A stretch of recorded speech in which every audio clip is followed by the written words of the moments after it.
Il y a 10-12 ans, je ne connaissais pas Walter Benjamin, comme beaucoup de monde en France.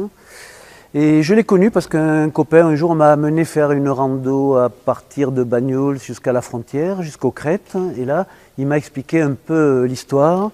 Et je suis revenu une dizaine de fois, j'ai travaillé, j'ai lu pendant 5 ans. Et finalement, cette histoire m'a passionné, la mort à Portbou, et puis aussi la difficulté de cet intellectuel, un des plus grands du XXe siècle, c'est sûr. Oui, bien sûr, tous les textes de Benjamin m'intéressent ou sont importants. Le cinéma, la photographie, les thèses sur l'histoire, les textes de critique littéraire sur Proust, Kafka.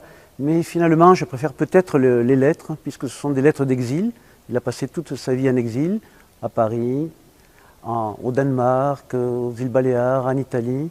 Et donc surtout, sa dernière lettre est dramatique, puisqu'il annonce qu'il va se suicider dans la nuit du 25 au 26 septembre 1940, dans une petite auberge de Portbou, un village des Pyrénées qu'il ne connaît pas, dit-il dans sa dernière lettre.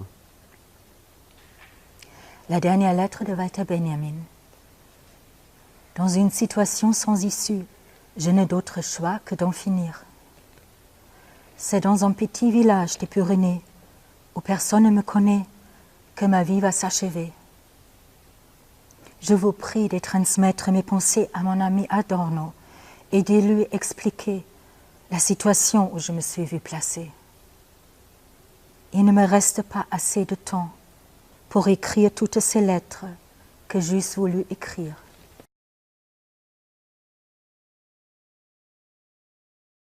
On peut se poser la question de savoir si la dictature est un obstacle à l'esprit ou n'est pas un obstacle, et ça pourrait faire l'objet d'un café philo, les rapports entre la dictature et la liberté d'expression.